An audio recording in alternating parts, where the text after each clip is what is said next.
Ticket ज्याला मिळायची त्याला माल अंदर आहे सब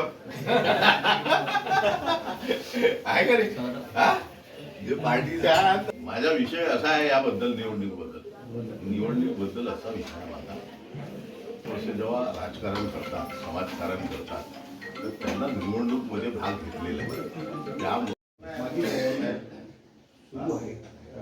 हो दादा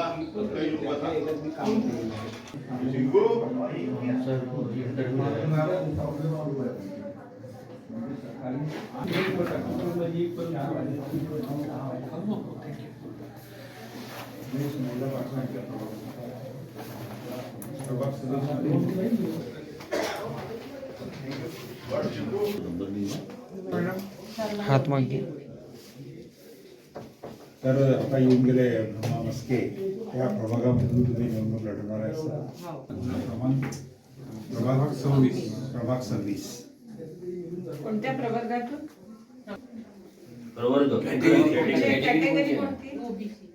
ओबीसी. एकच आज मुलाखती राष्ट्रवादी काँग्रेस पक्षाकडून घेतली जात आहे. कशा पद्धतीने एकतर रिस्पॉन्स आहे, किती अर्ज गेले, किती लोक आज मुलाखती देणार? जवळपास 350 लोकांनी आमच्याकडे अर्ज सादर केलेले आहे. त्यांच्या आजपासून आम्ही मुलाखती सुरू केलेल्या आहे.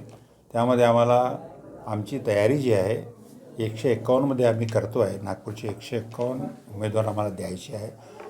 कालच्या आमच्या मुंबईच्या सभेमध्ये आमचे कार्याध्यक्ष शिवणकर होते, पांडे मॅडम होत्या.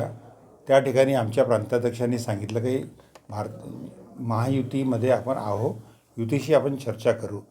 तर मी अध्यक्षांना काल प्रश्न केला होता की तुम्ही काल शिवसेनेला बोलावलं, आम्हाला केव्हा बोलवणार? त्यांचं म्हणणं मुंबईवरून तुमचं नाव यायचं आहे. पण आज ते नाव आलेलं आहे. आमचे निरीक्षक राजेंद्र जैन जे आहे त्यांना ते त्यांच्याशी संवाद साधण्याकरता काम दिलेलं आहे. तर महायुतीमध्ये आम्ही काम करतो तर अधिकच आनंदाची बाब आहे. सन्मानजनक जागा आम्हाला मिळाल्या जी आम्ही मागितलेल्या आहे, तर त्याच्यापेक्षा मोठा आनंद आम्हाला होणार नाही.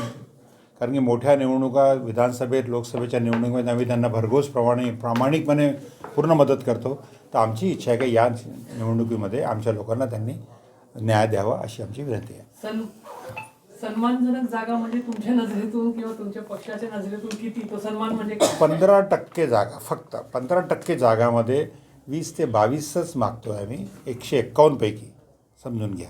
म्हणजे आम्ही असं खूप जास्त मागायचं आणि मग कॉम्प्रोमाइज करायचं अशापेक्षा आम्ही अशा पद्धतीने आम्ही आमचा विचार करतो आहे. आता त्यानंतर त्यांचा का उत्तर येते त्यावर हे निर्भर होईल. परंतु जे काही असो, आजपासून आम्ही 151वर आमची तयारी सुरू केलेली. सर इथं मान्यवर मंडळी बसलेली आहे.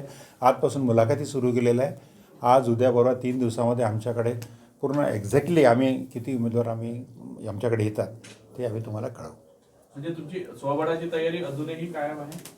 करावीच लागेल ना. निवडणूक आहे. निवडणुकीमध्ये काय होते का नाही होते, महायुती होईल नाही होईल याकडे बघण्यापेक्षा आपण आपली शक्ती वाढवण्याचा आमचा अधिकार आहे ना. आम्ही राष्ट्रवादी काँग्रेस पक्षाचे दादा ग्रुप ते प्रयत्न आम्ही ताकदीने करतो आहे. तुम्ही बघता इतक्यामध्ये नागपूर शहरामध्ये राष्ट्रवादीची वाढ मोठ्या प्रमाणात झालेली आहे. कारण की जे माझे खंदे सहकारी या ठिकाणी बसलेले आहे ते प्रत्येकजण आपल्या परीने या ठिकाणी काम करतात.